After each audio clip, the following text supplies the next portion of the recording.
Gabi na di mapakali sa tabi, bakit di maiwasan? Pagulungan dito sa aking pag-iisip at isabay sa magilaw na pagkigit ang mga nararamdamang takot sa dadadamdam-damdamin ko.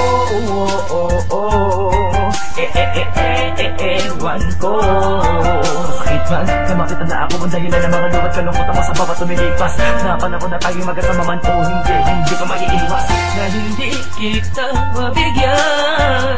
Sama ng loob sa tina na magkakamali ang pagkakamali ko lang. Mahal na magkata, di ko na maipadama sa paraan na malalaman mo na tunay na ikay makalaga.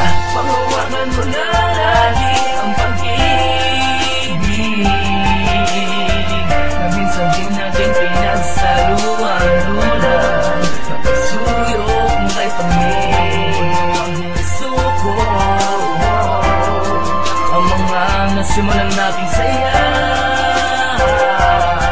Dahil alam ko na mas magiging maayos pag hindi mo alaga at mga pag-uunawain. Di mo tinipid sa di ko mabatid na pakikisama at pakikilo sa aking tabi. Dispensa sa palagi pagiging diaktibo ng utak ko. Makaisip ang tama at mga dapat na gawin sa tuwing nang binabalot na naman ang lungkot at puwot. Ang sagot ay ang mga tanong din. Sadyang sa daman na ng mga sablay, di ko na alam kung paano pagagamutin. Subalit, ano man ang iniisip ko lagi lang pangawakan na ikaw pa din na pinakarap at pangarap kong babae na binigay sa akin na matukaran. Kaya huwag mong isubo ang pagsubok na to. Di ko kayang mawala ka pa sa buhay ko. Pagkawalan mo na lagi ang pag-ibig na minsan din natin pinagsaluan-lulan. Napasuyok kay pamilya suko ang mga nasimulan nating saya. Dahil alam ko na mas magiging maayos pag nandito ka lang.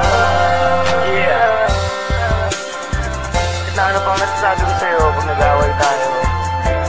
Kahit gaano man ako kapalpak palagi sa atin, alam ko sa sarili ko na malaking panghihina lang ang idudulot pag nawala ka. Kaya bago ko ka maisipan, gusto kong sabihin sa'yo mas magiging maayos na pag nandito ka. I love you, thank you, sorry. Iba pa din pag ikaw yung kasama ko.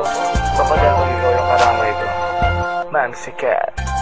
Panghawakan mo na lagi ang pag-ibig na minsan din natin pinagsaluan-lulan.